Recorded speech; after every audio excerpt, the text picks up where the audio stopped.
O potrebi za kratkom pričom, uz osvrt na pojavu žanra novela negra i srodnih. Forma kratke priče je pogodna da obuhvati kratak događaj, trenutak, raspoloženje. Upravo kao kad pod lupom posmatrate neki detalj ili bar kao kad posmatrate ono što se naziva detaljem neke velike kompozicije. Od svih prikazanih likova, 1 ili 2, 3. Ostali su van fokusa kao statisti na filmu. Zgodno je ako ono o čemu pišete, iako vredno pažnje, a nekad zaista i značajno, nije nešto o čemu biste nadugačko raspredali. Za to možete imati više različitih razloga. Ma koji da je u pitanju, jasna je razlika u odnosu na postupak u pisanju dužih formi. U romanu, na primer, događaj obično ima svoju predistoriju, svoju razvojnu logiku u životu nekog od likova ili u okviru konstrukcije čitavog dela, pa je i njegov ishod manje više logičan ili su takve njegove posledice. U kratkoj priči upravo to možete da izbegnete, ono što je bilo pre i ono što je sledilo. Ne morate ništa objašnjavati, prosto iznosite relativno kratak opis događaja, doživljaja ili psihološkog stanja. Slavnog Jorgea Luisa Borgesa smatraju magom kratke priče. Bavio se i poezijom i književnom kritikom, uređivao književne časopise i držao predavanja na važne književne teme. Iako sam nije predstavnik tog žanra, imao je svoje mesto u događanjima na književnoj sceni Argentine u vreme pojave novele negre, književne forme u kojoj se stvarnost i fikcija prepliću znatno grublje nego u njegovoj fantastičnoj prozi. Nema jednostavnih priča, kaže Guillermo Orsi. Tokom predstavljanja njegovog književnog rada u Narodnoj biblioteci Srbije septembra 2015. godine govorilo se o tragičnom periodu u istoriji Argentine kada je na vlast stupila vojna hunta. Vodile se oružane borbe sa svrgnutim peronističkim snagama i nestajali ljudi. Cenzura je progutala brojna umetnička dela. Upravo je tada nastala nova književna vrsta, nov književni postupak kojim se uz korišćenje sirove građe obnavlja i ugušena stvarnost. Štampana je u to vreme i edicija detektivskih romana Sedmi krug, koju su pokrenuli Borges i drugi argentinski pisac Casares. Objavljivali su isključivo romane tog žanra i naišli na izuzetan prijem. Kod nas se, na iznenađenje mnogih, u vreme posle ratova za raspad Jugoslavije i meteža i moralne konfuzije post-Miloševićevskog doba, pojavio kriminalistički roman kao za našu književnost dotad sasvim retka pojava.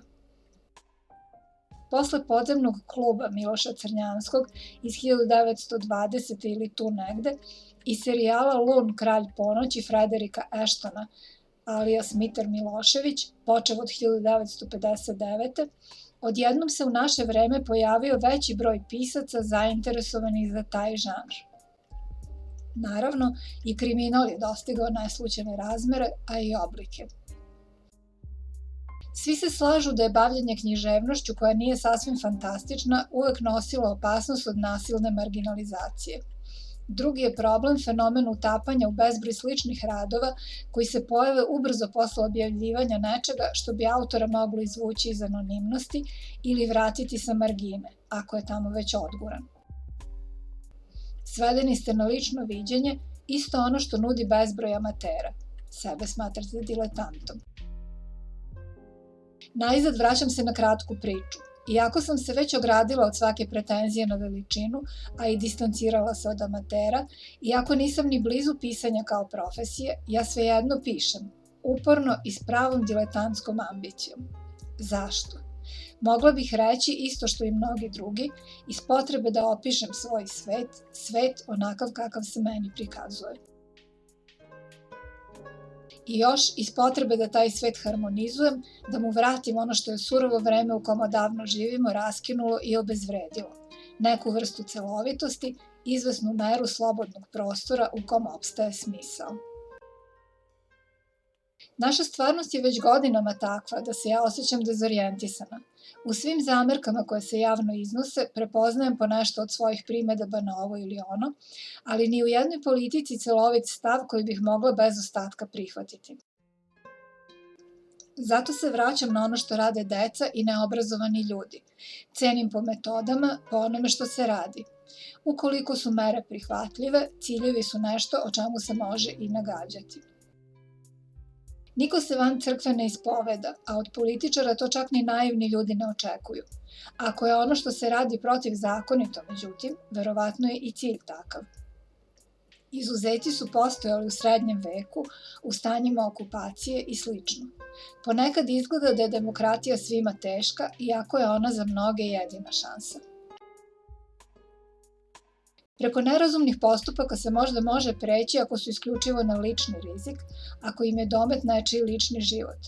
Tako se u nekim zemljama toleriše posjedovanje male količine droge za ličnu upotrebu. Već se samoubistvo sprečava. Upravo su nerazumni postupci česta tema kratkih priča. Mi smo, kao što je poznato, zemlja na raskrsnici puteva, lepa i sa blagom klimom. Tačnije, klima je takva da dobijate taman dovoljno stimulansa da očvrsnete i naviknete se na napor i trud, ali dovoljno prijatna da očekujete i odmor. Računate na periode relaksacije kao na svoje prirodno pravo. 4 godišnje doba nastupaju nekad naglo, nekad oprezno. Počnu, povlače se, zatim nahrupe svom snagom.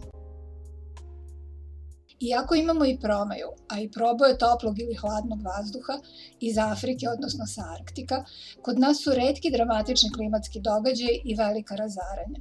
Topografija je raznovrsna i bogata, zemljotresi relativno blagi, zemlja obilno rađa. Kažu da se ovde ne zna za glad. Zbog svega toga smo oduvek, otkako smo i sami od nekud ovamo stigli, ko sa koje strane i kad, izloženi čudima istorije.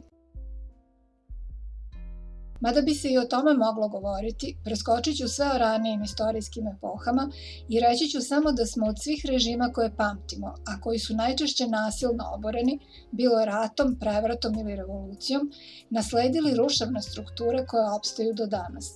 One se možda krune, možda se prirodno osipaju, ali traju.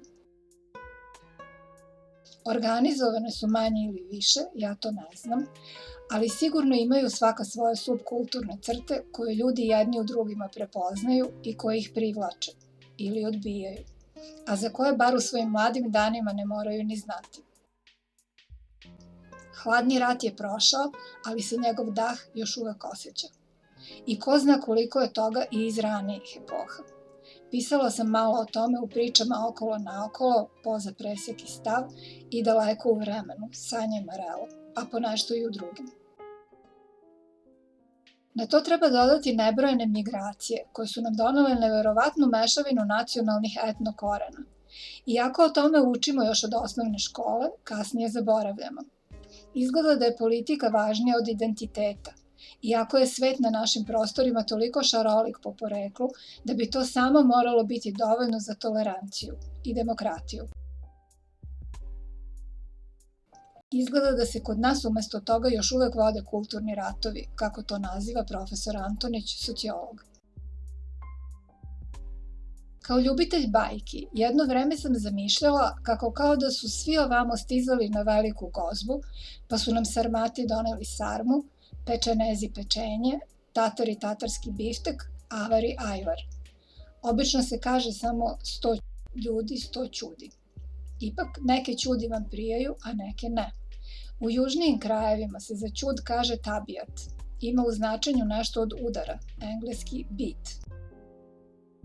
Tako mi je u mladosti izgledalo da smo se okupili u Beogradu sa svih strana, iz čitave Jugoslavije, da je svako doneo svoje omiljene slike sveta i da je to ne samo neobično, nego i zabavno. Ipak, pokazalo se kasnije, kad stvari postaju ozbiljnije, da ne možete očekivati raspoloženje kao na školskoj priredbi kroz čitav život i da se počesto iznenadite neočekivanom reakcijom na nešto što ste naivno ili nesmotreno kazali, a što za vas nema nekog naročitog značaja. Desi se da vas sagovornik odjednom pogleda drugim očima, da se od tog trenutka sve u vašem odnosu nepovratno izmeni. Šta ste rekli? Gde ste taknuli? Možda nikada nećete saznati. Da dodatno ilustrujem potrebu za kratkom pričom, bar ovde kod nas, poslužit ću se svojim aforizmima. Ljudi hoće da učestvuju u istoriji ako im se za to ukaže prilika, ali tako da iz tog zagrljaja izađu neizmenjeni pred sobom i pred svetom. To je moguće ako su ambicije male.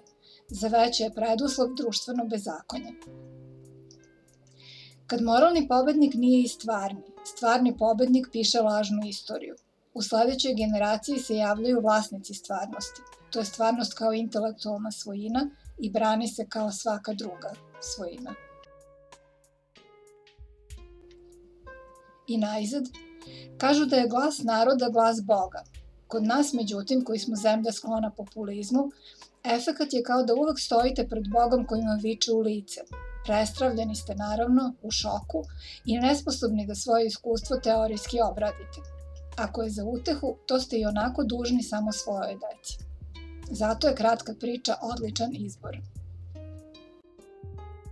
Tekst, fotografije i dizajn prezentacije Bojana Nikoletić, 2021.